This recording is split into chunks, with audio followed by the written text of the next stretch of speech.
The views and opinions of this broadcast do not reflect the views and opinions of Armed Media, New Productions and its affiliates. Enjoy the show.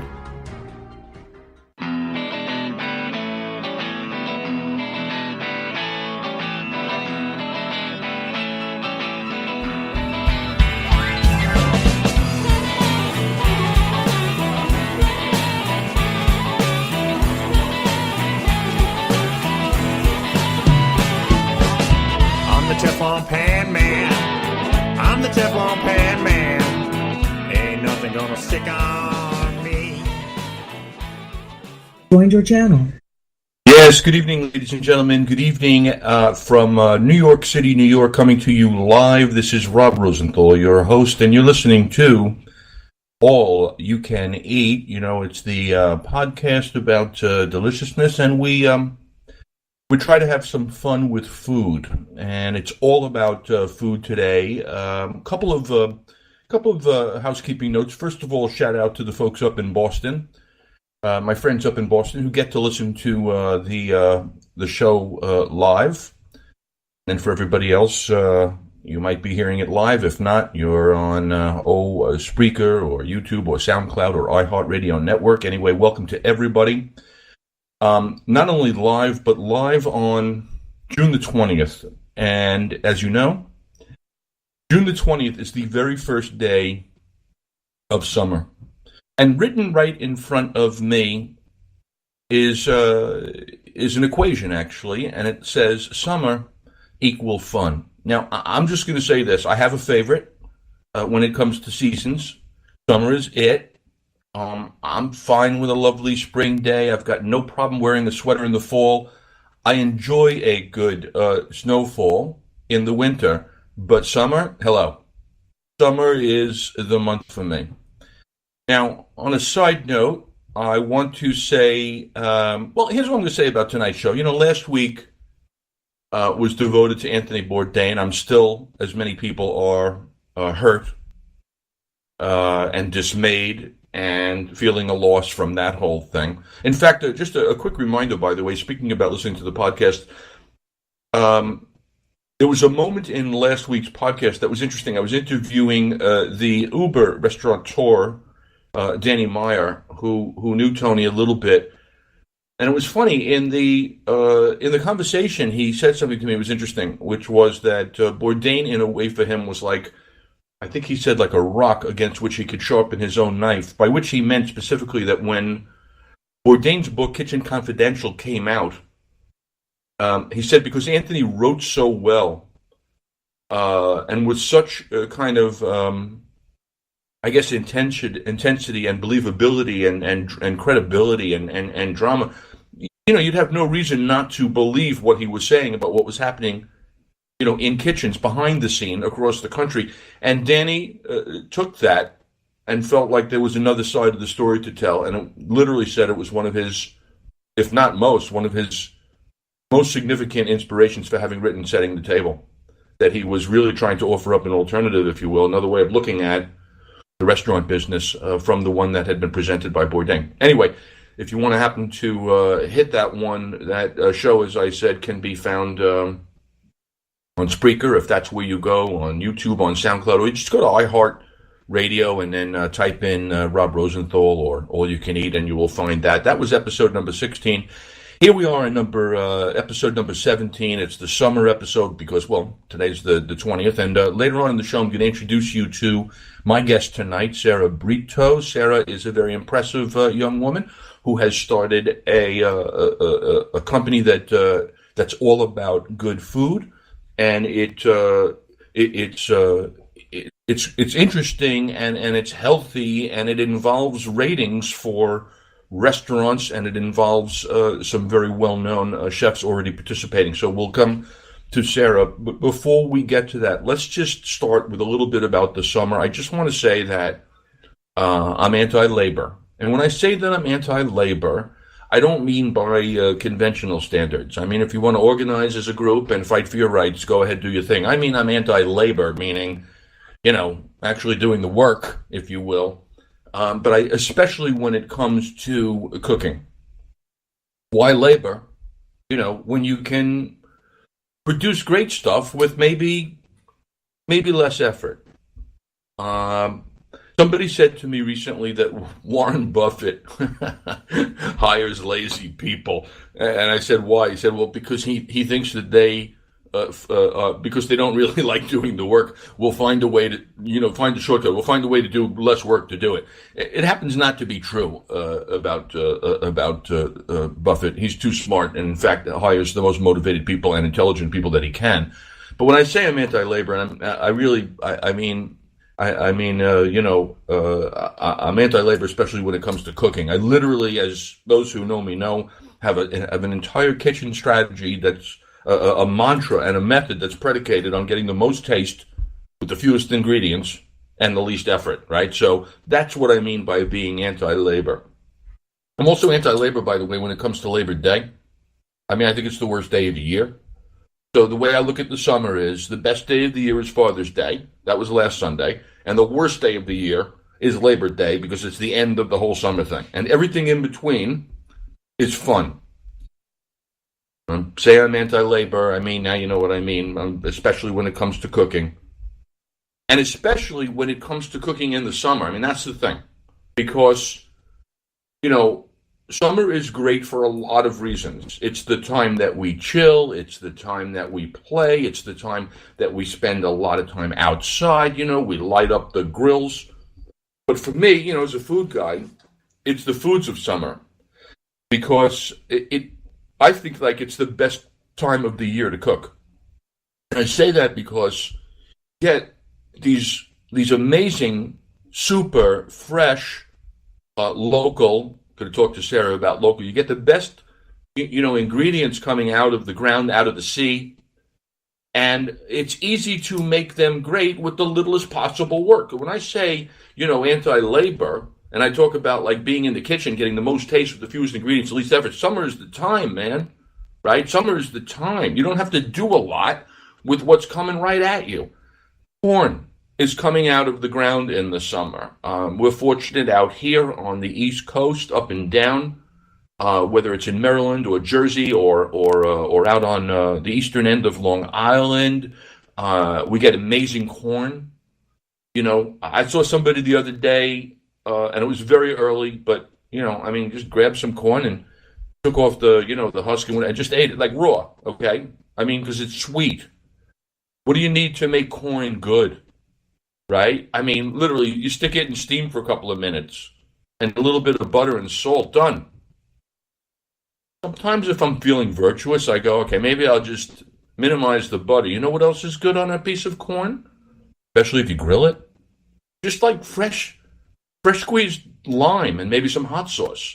Like, you don't need to have butter if you have that. That's just beautiful. Or maybe you want to do that Mexican, street style where you grill it, and then you hit it up with some cheese and maybe some hot sauce and maybe some cilantro. It's beautiful and simple. But even in its most kind of natural, easy, quick steam form, corn is a beautiful thing. Let's talk about tomatoes, because I'm a tomato lover. And maybe, again, because I got lucky. New Jersey, Long Island. Of course you can get them anywhere and everywhere. But we get some great tomatoes. And when they come up in their peak, and out in this part of the world, we're talking about literally like late July, August, these beautiful tomatoes come out. All you really need is a hit of salt. And you're done. Like kosher salt, like sea salt, like salt that has a little texture. Like, what more do you need than a tomato, juicy, sweet, just vibrant, filled with flavor, and a hit of salt? And then you go, all right, let me add to that, right? What if I hit it up with just a touch of really nice olive oil, right? And a little bit of salt. Okay, then that's good, right? And then you go, wait a second, you know what's good with this also? I see some fresh basil growing. How about a little bit of fresh basil with this? And then once you have the basil and the tomato and the olive oil and the salt, you go, I'm so close to that caprese salad, right? The Italian salad that uses those ingredients plus some fresh mozzarella, right? So you get some mozzarella cheese, nice and fresh, nice and soft, and layer it with a beautiful thick slice of tomato in its peak, a touch of salt, a little bit of basil and olive oil. That's heavenly. That's just, it's simple, right? We don't want to do a lot of cooking in the summer. I mean, it's hot and you want to be outside. You don't take that. Like that salad, the caprese is perfect. And you know what? Then you go, what if you want a sandwich? That salad on a sandwich, the caprese, on a piece of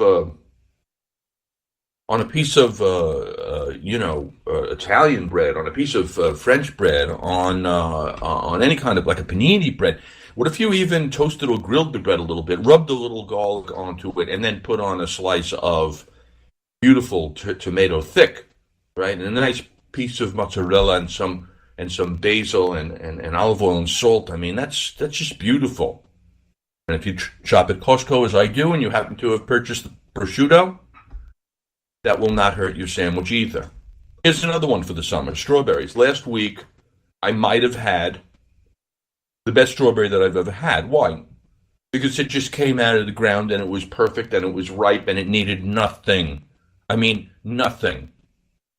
Could you intensify the flavor of strawberry if you want? Sure you could. You could macerate it, as they say, a little squeeze of fresh citrus juice, let's say from lemon or from orange, a pinch of sugar. You don't really need more than that. Let that sit. Next thing you know, you can have that with whipped cream or just straight up or on ice cream. But the only thing you can do with a lot of the summer ingredients is kind of mess them up. Like the less you do, the better. Strawberries. Here's another one for you. When I think of summer foods, and it's not like you can't get them all year long, but there's something for me about clams in the summer. And here I'm talking about your little necks. And sure, can you go to some clam bar and suck them down with a little bit of sauce? That's fine. Clams, though, they're fine on the half shell.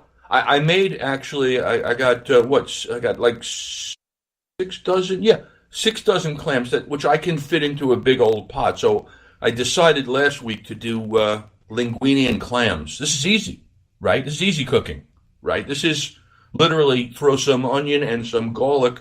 I had a jalapeno floating around, so I threw that in to olive oil in the bottom of a big old pan, big old pot, like a stock pot.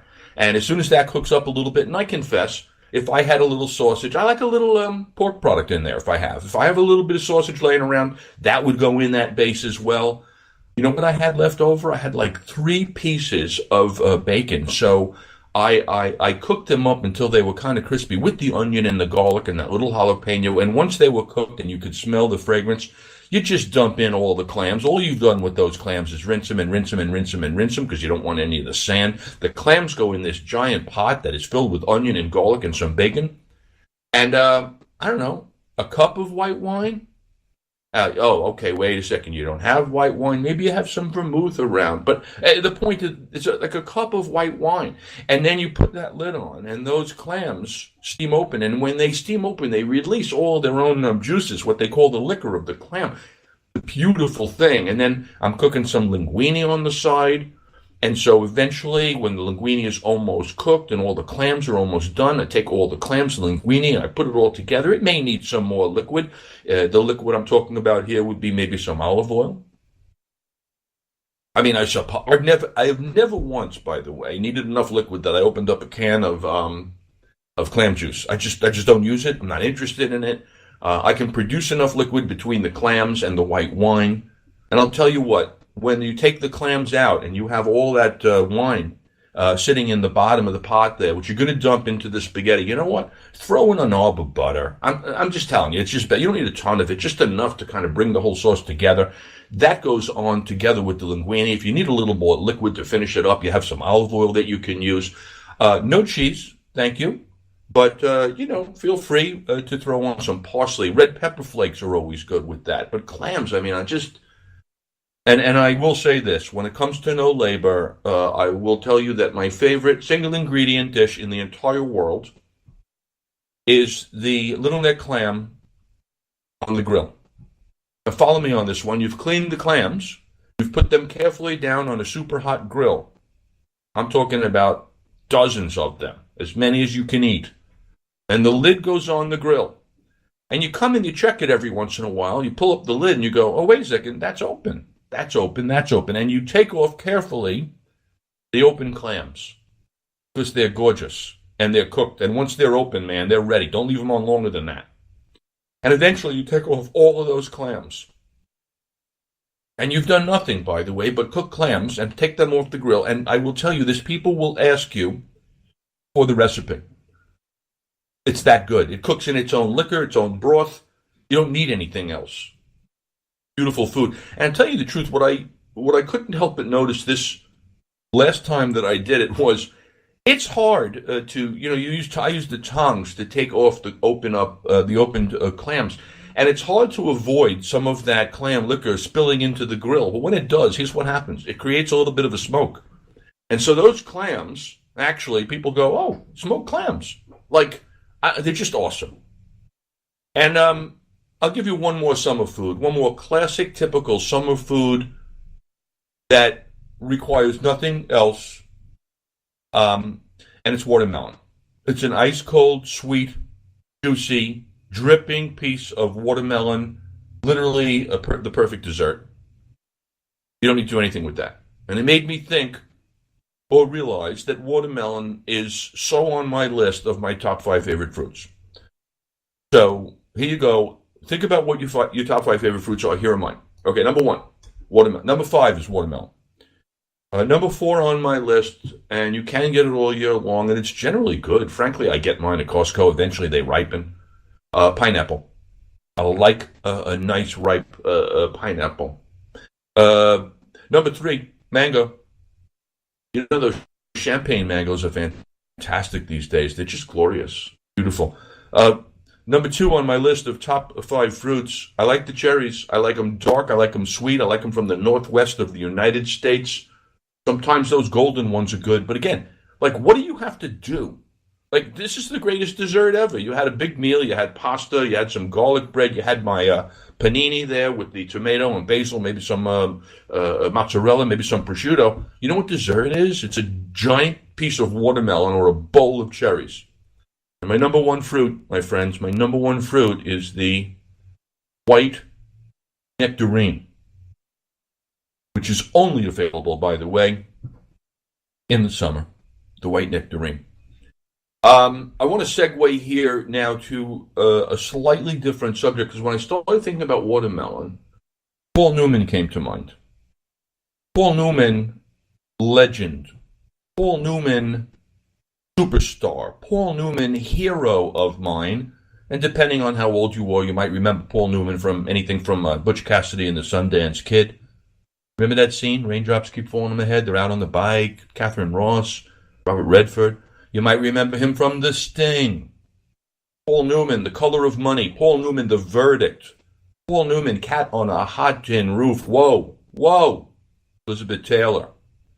Paul Newman, Absence of Malice. Paul Newman, Slapshot. Paul Newman, Cool Hand Luke.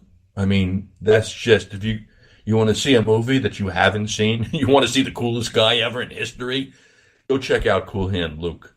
That's just Paul Newman at his best. And why? So it wasn't just that he was a movie star that made him a hero. He's married to the same woman forever, right? I mean, he was a race car driver. He started a charitable foundation, Newman's Own Foundation, supporting children who needed help, supporting nutrition, philanthropy, and 100% of their profits went to charity. Love that guy. Beautiful man, great actor, superhuman being. But when it came to food, man, this is what started it all for me. Paul Newman was, when it came to food, he had some simple taste. You ready for this? If Paul Newman were having you over for dinner, right? Here's on a summer night. Here's what you would have. I'm pretty sure of this. He liked popcorn, right? Fresh, popped popcorn. So a big bowl of popcorn if you came over. I'm going to throw this dinner, by the way, I decided, and just call it my Paul Newman dinner. You're going to come in, there's going to be fresh popcorn. Now, I'm going to be honest with you. I like a good martini. The Two at the very most. After three, I'm under the table. After four, I'm under the host. I like a good martini. I'm happy drinking rosé in the middle of the summer. I say thanks again to my friends from out east in Chateau La Gourdon, sending up the rosé. Love those.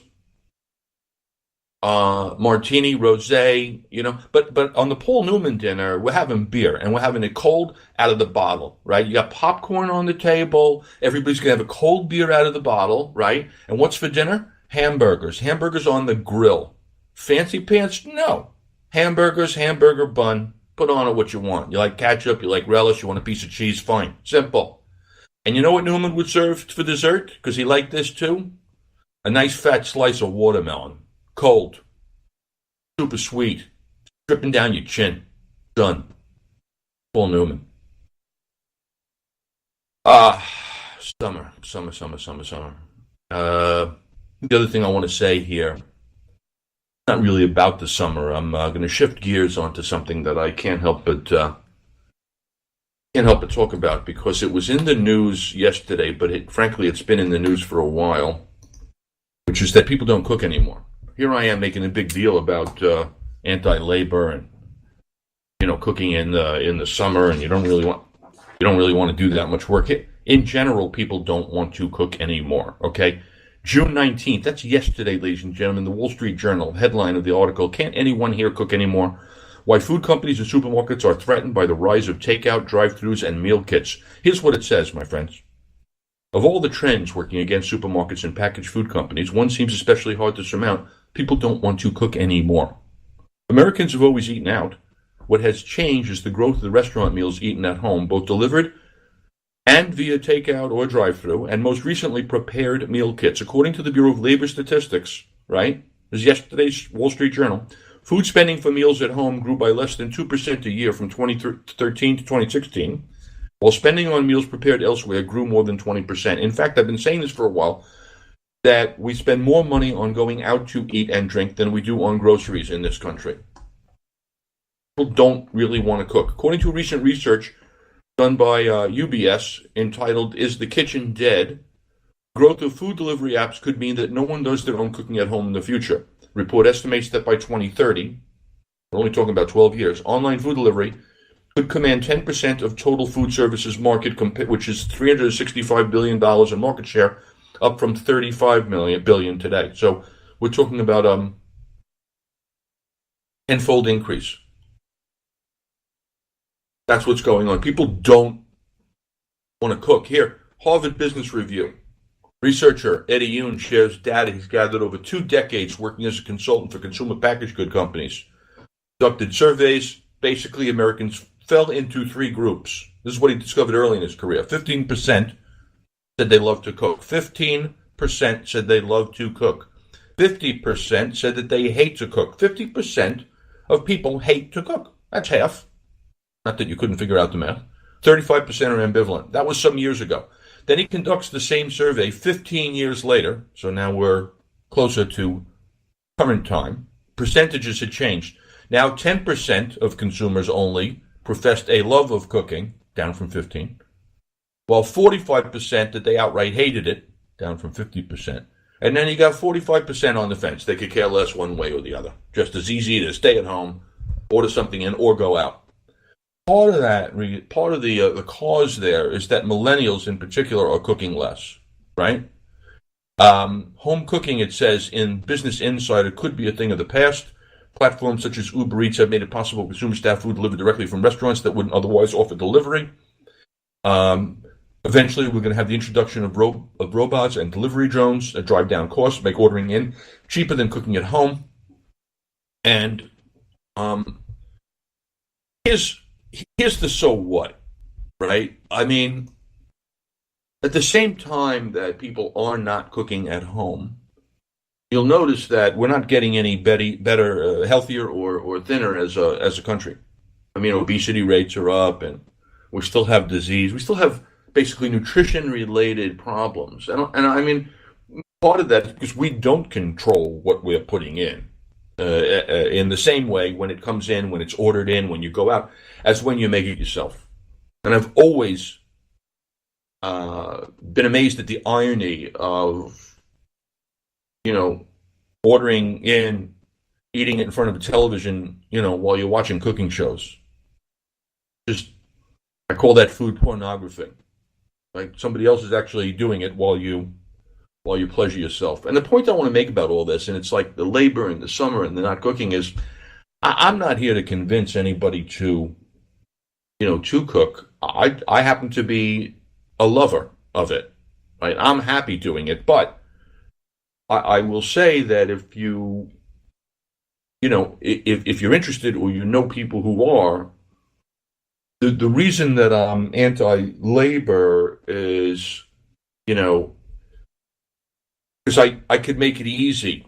I talk about my one ingredient. I'm happy if I can use if I can make delicious food with two ingredients, chicken thighs, chicken wings, and some dry blend on it. This is a win. Anyway, wanted to just put that out there, and even though it's beyond Father's Day, that was my last kind of like promotional period. My book, Short Order Dad, basically encourages people to cook more because it's easy and it's fun, and it's creative and it's good and it's healthy and it's all those things, but mostly fun. I'm all about putting on the tunes and banging down a nice glass of wine or whatever your favorite adult beverage is, and then using the fused ingredients. Clams, watermelon. Grilling some shrimp. This is easy stuff, but particularly when the land and the sea gives it to you, the tomatoes, the corn, stuff that's coming up, all that kind of stuff. Right. So my book, anyway, if you're inclined, Short Order Dad, One Guy's Guide to Making Food Fun and Hassle-Free, available pretty much anywhere that you can buy a book online. Most taste, fused ingredients, least effort, and I try to make it fun. Now, with that, I think it's a good time for me, and I there's one other subject, and maybe I'll talk about this with Sarah, but it's like the other thing about summer is that it's a great time to make salad, but I don't think people have the right appreciation for salad, so I'm going to save that for either later or for a conversation. Sarah, are you actually, can you hear me? I can hear you. Can you hear me? I can hear you perfectly, so now I'm going to introduce you appropriately. I just wanted to make sure you were there because I left you sitting for so long that I just wanted to make this. The one thing that's kind of like a hallmark of every one of the 17 shows that I've done so far, Sarah, is that something eventually will go wrong technically. But the fact that you are there is such a good way to start this thing. Sarah Brito, ladies and gentlemen, is a food person with 20 years of experience across a variety of businesses or industries. And we're going to talk to her about her background. And she's the founder also of a company. Sarah, I'm going to say that it's the Good Food Media. Let me see if I want to get that right. Good Food Media Network. Let's say that is the company that you have founded, but you can correct me on that. But ladies and gentlemen, say hello to Sarah Brito, who we're going to talk to now. Hello, Sarah. Hello. My mouth is watering over here, given the conversation that you started with. It's been like an amuse-bouche to our conversation, and you've been talking about some of my favorite foods. Oh, I love that. And so my first question to you is, because I always like to kind of start with the like at the very beginning, because which is where do you come from? Where did you grow up? Well, it's interesting that you asked, because I think where I come from has so much to do with my love of food. I grew up in a small historic village in western New York called Lewiston, New York. And it's a 1 square mile village surrounded by what was once primarily farmland. And when you come into my town, you're welcomed by a sign that says, "Welcome to Lewiston, home of the Peach Festival." Nice. And so we have a deep pride of peaches, which a lot of people might not know that that part of Western New York is actually pretty mild and is really good for growing fruit. I wouldn't have known that. I know that there's a lot of farmland up there, but I'll be honest with you, the peaches, frankly, comes as a surprise. Are they a certain variety? I mean, can you get the white ones I mentioned the nectarines, but the white ones come up at some point, or are they the more the peachy looking ones? They're more peachy. I don't recall ever seeing the white ones growing up. But yes, we're known for peaches, and some people might be familiar with right across the border in Canada. I grew up on the Niagara River. That area of Canada is known for its ice wine as well. So orchards and vineyards all along Lake Ontario. What did you, Sarah? What did you eat? Because I know that in your background, it somewhere will say that you're a food person. What did you eat growing up? Like what did you eat growing up? What was on the table? Well, it's interesting. In some ways, you wouldn't think that I would have gotten into food given what I ate growing up. My mother, I grew up in the 70s, primarily 70s and 80s, and my mother was really a product of the generation of women that believed that the microwave was going to liberate them from the kitchen, and that she didn't want to be barefoot and pregnant and tied to the kitchen, although my mother was a very good cook. As I said, some of the things you were talking about earlier were the things that I grew up. I have a story basically with every one of the things you mentioned. Corn, I remember buying at a farm stand near the Indian reservation. Tomatoes, my father always kept a garden, and he wasn't the greatest gardener. Sorry, Dad. But tomatoes and cucumbers would usually come out, and we lived on BLT sandwiches during tomato season. He'd say, have another BLT because we've got more tomatoes to eat. Love that. Strawberry shortcake, peach shortcake. And I'd say my favorite meal growing up was lasagna from my mother. That was always something I requested, and cheesecake. all lovely food and happy foods. Now, did you have some sense? At what point did you know that you would kind of parlay whatever you were doing into food? Was that kind of a direction at some point, or did it come about arbitrarily? How did it come to be that you got into kind of the food space? I think it came about very serendipitously. But one of the things that always drew me to food and drew me to restaurants was that my family always got along when we were in a restaurant. So all of the family bickering that might have been happening around the dinner table or at home, the second we walked into a restaurant, we all enjoyed being around the table with each other. And so I think that for me, restaurants in particular became something that I always felt was a place of peace and where I belonged. But it really wasn't until I moved to New York in the early 90s, and I had a day job in a completely different industry. I actually started in the fashion industry, but my roommate, who I shared an apartment with, was a chef in a restaurant in Tribeca, a chef and owner. He actually still owns 2 restaurants in Tribeca. And that really opened my eyes to this other world that existed in New York. And there were a couple, significant meals that I think, really opened my eyes to and opened my palate, food world. But it was much later that I actually was able to make a living working in food. I see also, I couldn't help but notice the Crispin Porter, because I spent a decent chunk of my life in the international advertising business, so I recognize that. What did you do at Crispin Porter? And for people who don't know, it's an advertising agency, and I would say that in its heyday, it was very super hot, highly regarded, super creative. What did you do for Crispin Porter? Well, interesting. I was there during the heyday when Alex Bogusky was still leading the agency. And I actually led the brand strategy for Domino's Pizza Turnaround, which is one of the most successful turnaround case studies for a quick service restaurant pizza chain.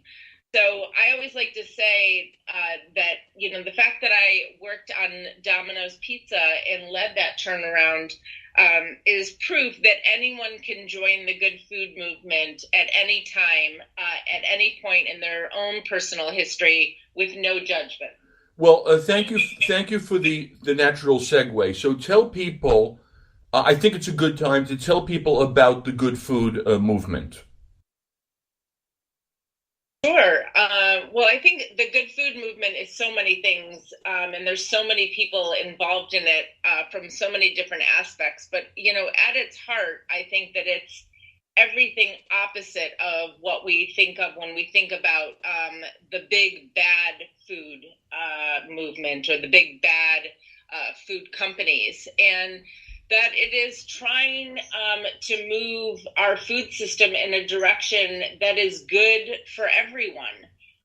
That's good for the environment, that's good for the animals, that's good for the farmers, that's good for the purveyors and the restaurants and the retailers, and ultimately the eaters. And so it's a more holistic look, I think, at our food system, and one that looks at food as much more than just taste.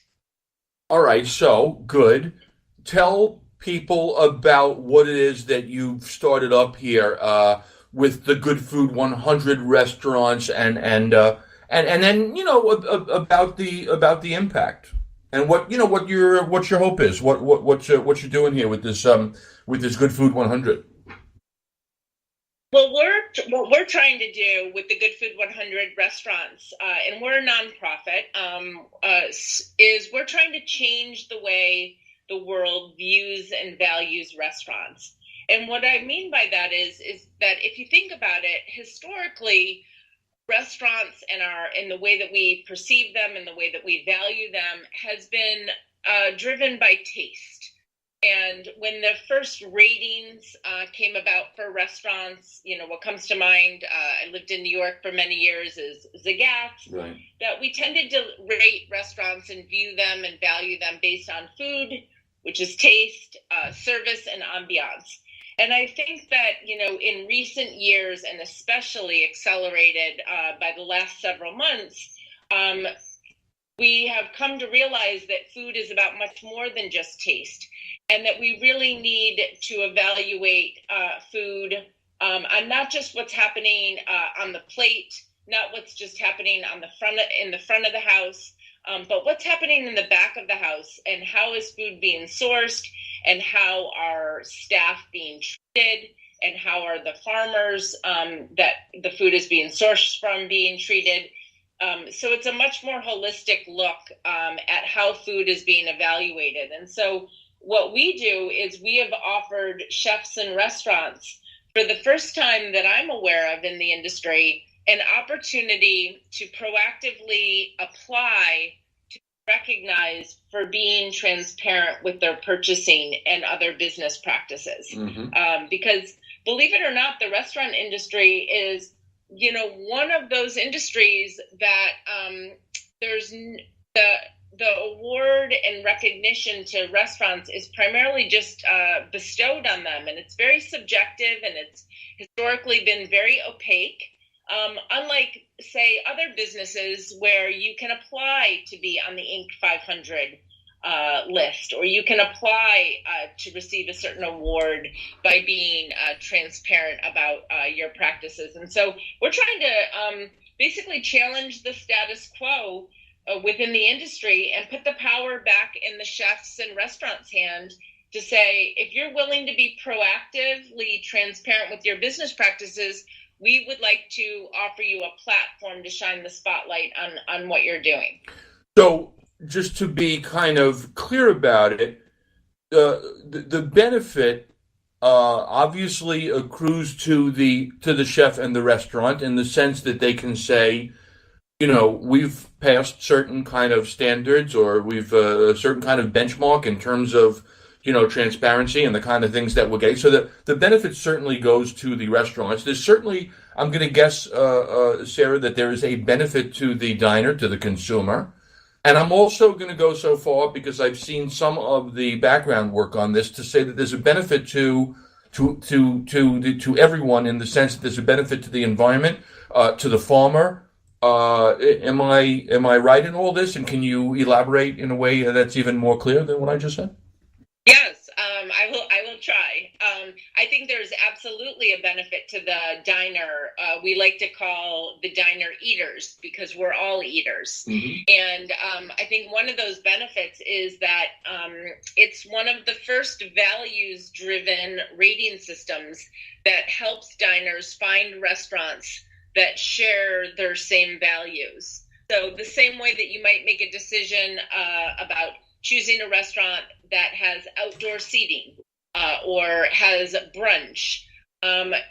Historically, there hasn't been a way to choose a restaurant that is sourcing a high percentage of their food from good sources. And that's what we're trying to enable diners and eaters to be able to do, is find restaurants that share their values. We know that eaters care about where their food is coming from. You mentioned some statistics about eaters in the first part of your show. Right. And so, why should eaters not be able to know where their food is coming from when they're eating out?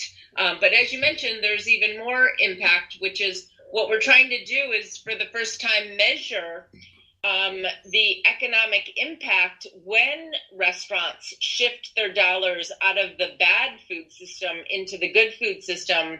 What is that economic impact? And in our first year last year, we discovered that for every dollar that a chef takes out of the bad food system, so to speak, and puts or reallocates into the good food system, that $1 is having an almost $3 economic impact. So what I like to say is, we each have an opportunity to vote every time we eat.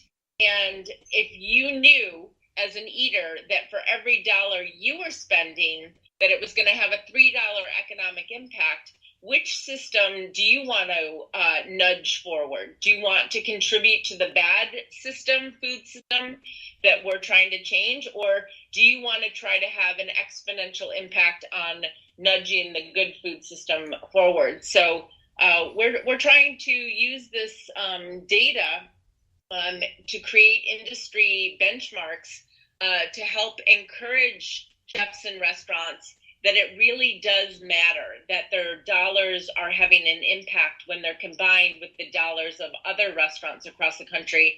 And for eaters, we want eaters to know that every time you choose to buy food or eat out, you are voting with your dollars, and that is having a major impact on your economy and the environment and farmers and animals. Okay, so now it's important for people to understand what is the difference between good food and what's not the good food.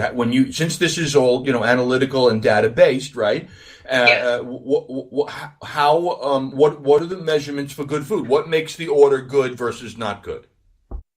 I'm glad you asked that, and I'll start by saying that our definitions are not perfect, and they won't meet everybody's high standards. But what we have done is we've defined minimum thresholds for good, so that as long as a restaurant is meeting that minimum threshold, they can define purchases that meet that as good. Of course, many of the restaurants that participate in the Good Food 100 are actually achieving much higher standards than our minimum thresholds. But to give you an idea of what those are, in the case of fish and seafood, our minimum standards are about being wild and sustainably farmed fish and seafood that meets the Monterey Bay Aquarium Seafood Watch and standards. So as long as it does that, then you can consider a fish or seafood purchase good. In the case of meat, another food area that concerns a lot of eaters, our minimum threshold there is that there can be no subtherapeutic use of antibiotics, like in feed, animal feed, and that there can be no cages or confinement. So again, those are minimum thresholds. So when a restaurant on the Good Food 100 is being rated a 3, a 4, a 5, or a 6, that a significant portion of their food purchases are meeting good food standards, our minimum thresholds for good food. Now, you did some kind of pilot test out in Colorado, am I correct? We did a pilot test a couple of years ago, and last year, 2017, was our first national test. All right, so two things on that. So one, what did you discover from what was the learning from the pilot test? Well, I'd say what we learned in the initial pilot test is, because one of our questions going in was would chefs and restaurants be willing to be transparent and give a nonprofit organization their confidential data in exchange for helping to contribute to this national study? Mm-hmm. And the answer to that was yes. So when we launched the national study, I'd say the biggest thing that we learned was what I mentioned earlier, that for every dollar that the 90 restaurants on our inaugural list spent, that $1 had a $3 economic impact. So in 2017, the chefs and restaurants on our list actually bought with hard dollars $68.1 million in good food. And that $68.1 million actually had a $199 million economic impact. How did you get that kind of return? Like where's the impact from that? Like how do you measure that? Well, we partnered with the Leeds School of Business at CU Boulder, mm-hmm. who is using models to calculate the indirect economic impact. So, for instance, imagine when a chef spends $1 with a farmer in their region, that farmer then has to spend money to pay employees. So right. that has an economic effect. Right. That farmer also uses that money to perhaps buy equipment or to buy seed. So the economic impact is using standard models that measure that. Yes, there was something that you said. Oh, you know what? This just as an aside. Is there value placed upon locally purchased product? Is there value also placed upon organically produced organic products? Anything does that come into play? It's a great question. So we decided not to get into the local debate because there's so many different definitions of local. Mm-hmm. You know, especially for places say as small as Rhode Island. Or restaurants that are very close to a border. So we track purchases at the state level, at the regional level, and at the national and international level. But we track it simply for doing the economic analysis. Got it. So no restaurants are penalized for buying good food from, say, the national level versus the state level. So it doesn't affect the ratings in that way. But we do want that data because we want to understand at what level these chefs are having an economic impact. And although organic is not defined as our minimum threshold definition, we absolutely consider organically produced foods to be good foods, vegetables and fruits. But in many of our restaurants are purchasing at that level. But we also didn't want to penalize many restaurants who know their farmers and they know their producers, but they may not be certified. So our definition there in fruits and vegetables is certified organic and or sustainably farmed. Gotcha. To account for those farmers who maybe are too small or don't want to invest in the certification. Got it. Now, you mentioned also, Sarah, chefs, and I have to say that I was impressed in the national program. I see names of the participating in your Good Food 100 restaurant program. I see Mike Anthony from Gramercy Tavern and Untitled. I see Rick Bayless out of Chicago. I see Suzanne Goyne from L.A. My pal Bill Telepan here in New York. You have some really notable, impressive chefs playing along here. Tell me about that. How'd you get them in, and will they continue to help kind of spread the word? Yeah, we're really really excited about the participation of chefs, as you mentioned, like Mike Anthony, Rick Bayless, and Suzanne Goyne.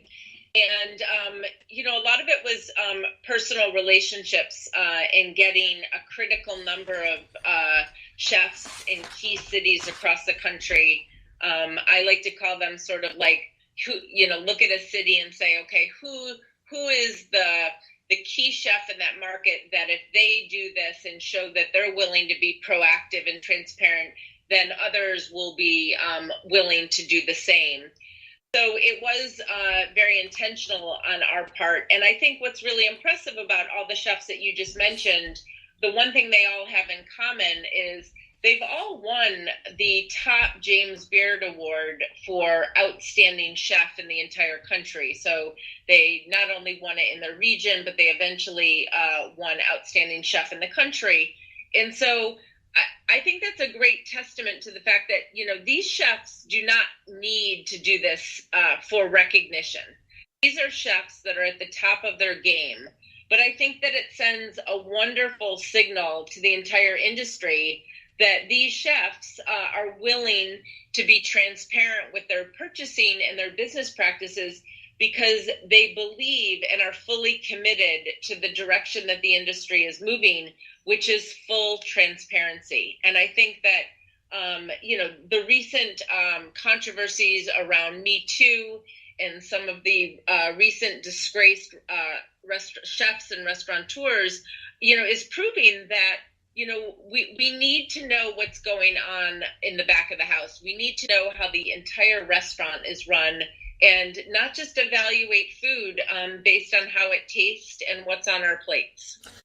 Yeah, it's great, and it's funny. It's since we, I was talking about Anthony Bourdain before. That was kind of really the first time that someone did.